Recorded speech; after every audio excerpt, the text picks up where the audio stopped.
Middle east में अब तनाव और बढ़ गया है। जंग के बादल मंडराने लगे हैं। हमास के लीडर इस्माइल हानिया की मौत के बाद उसकी जगह कौन हमास का लीडर बनेगा, इसे लेकर हमास के अधिकारियों ने आधिकारिक तौर पर ये घोषणा की है कि याह्या सिनवर इनके नए लीडर होंगे। तो चलिए आपको इनके बारे में बताते हैं कि आखिर याह्या सिनवर है कौन। याह्या सिनवर का जन्म 1962 में गाजा पट्टी के एक शरणार्थी शिविर में हुआ था। सिनवर शुरुआत से ही हमास का हिस्सा रहे हैं। सिनवर हमास के सिक्योरिटी सर्विसेज का संस्थापक है और इसने ही एक ऐसी टीम बनाई जो कि हमास के आंतरिक सुरक्षा मामलों का प्रबंधन करती है और संदिग्ध लोगों, इजरायली खुफिया और सुरक्षा सेवाओं के अधिकारियों की जांच और उनके बारे में पता लगाती है। अभी सिनवर की उम्र लगभग 62 साल हो चुकी है और अब इन्हें हमास का लीडर बनाया गया है। आपको ये भी बता दें कि सिनवर को इजराइल ने 3 बार गिरफ्तार किया था और इसे लगातार 4 आजीवन कारावास की सजा सुनाई गई थी।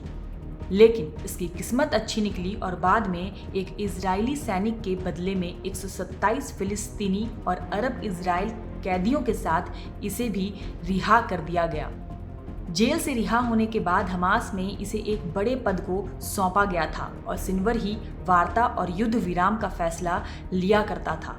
सिनवर इजराइल की हिट लिस्ट में सबसे ऊपर है और अब यही हमास के हर फैसले पर अंतिम मुहर लगाएगा।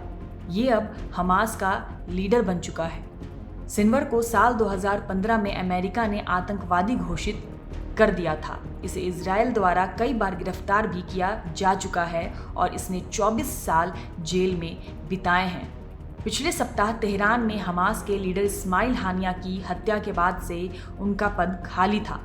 7 अक्टूबर को दक्षिणी इजराइल में हुए हमले में सिनवर को ही मास्टरमाइंड माना गया था। इस हमले में लगभग 1200 लोग मारे गए थे और 251 बंधक बनाए गए थे। इसी हमले से गाजा में चल रहे युद्ध की शुरुआत हुई थी। आप ये भी जान लीजिए कि सिनवर को हमास का बिन लादेन भी कहा जाता है और इजराइल को अब हमास के इसी बिन लादेन कहे जाने वाले सिनवर की तलाश है। ये वही शख्स है जिसने इजराइल डिफेंस फोर्स यानी कि IDF ने मुर्दा घोषित कर रखा है। हमास के इस लीडर को लादेन की तरह ही काफ़ी खतरनाक करार दिया जाता है। इसे हमास का कसाई माना जाता है। इजराइल पर 7 अक्टूबर 2023 को हुए इतिहास के सबसे खौफनाक हमले की योजना का मास्टरमाइंड याह्या सिनवर को ही माना जाता है। इजराइल ने साफ कर दिया है कि याह्या सिनवर का खात्मा ही उसका लक्ष्य है। इजराइल का मानना है कि सिनवर गाजा की सुरंगों में छिपा हुआ है।